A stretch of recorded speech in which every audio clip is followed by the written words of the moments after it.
Hi everybody! We are back with The Street Beneath My Feet. Now you might remember that last week we read one side of this accordion book. Well, once you go down from the surface of the earth all the way to the inner core, guess what? You get to flip over the last page and make your way back up to the surface. So let's see what it says on the other side of the pages.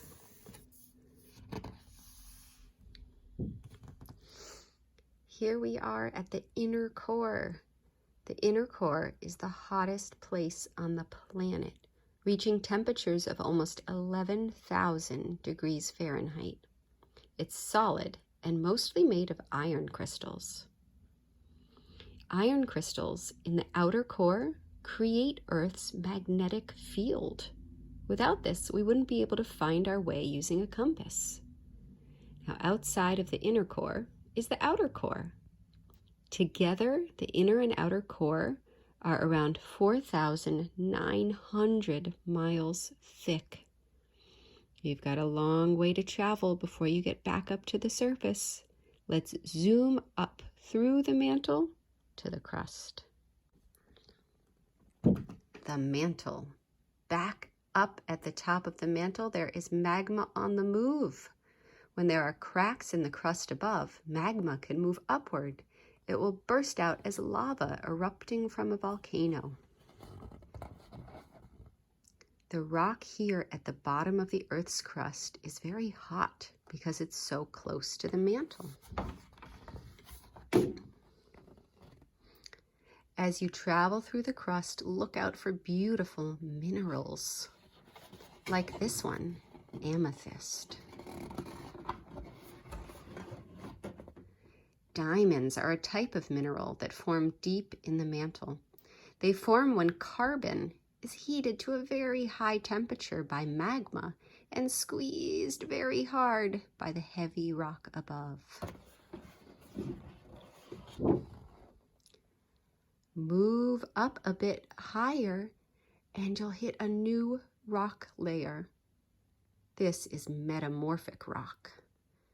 It used to be sedimentary or igneous rock until it was gradually buried so deep down that it became heated by the earth. As the rock heated up, it also squeezed until it changed. Here we have marble, a metamorphic rock.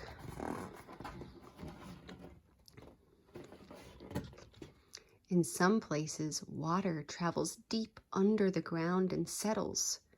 Then it will work its way up through gaps in the rocks and trickle out the surface as a spring. We've come to some fossils.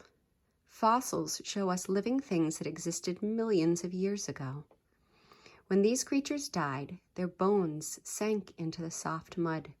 Gradually, more and more layers of mud, clay, and sand covered the bones, and they became surrounded by rock. Over time, the bones became rock-like and turned into fossils. Here are some of the fossils. Does anything look familiar to you?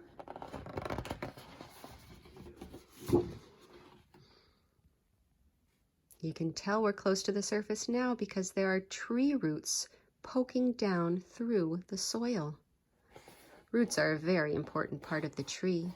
They hold the tree into the ground so it can stay upright. Roots also take in water from the soil and draw it up to the tree's branches and leaves to keep it alive. As you move up through the roots, you'll probably come across underground homes. Many burrowing animals like to dig their homes close to a tree.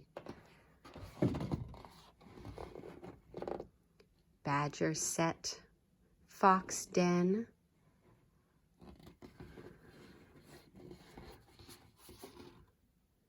Now that you're back into the topsoil, you can see the roots of the grass and other plants growing above you. Beetles lay their eggs in the loose soil. When the eggs hatch, larvae wriggle out and stay underground during the cold winter. There's a mole digging its tunnel and a nest of ants. And then, turning our accordion book over, we're back to the surface. What a long journey.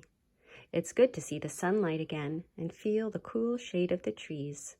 It's so peaceful here that it's amazing to think about everything that's happening way down beneath your feet. You're back to the surface. That pile of earth is a molehill. It was made by that little mole who shoveled the soil he dug out of his tunnel. That's the end. Have fun thinking about the street beneath your feet. Bye, everybody.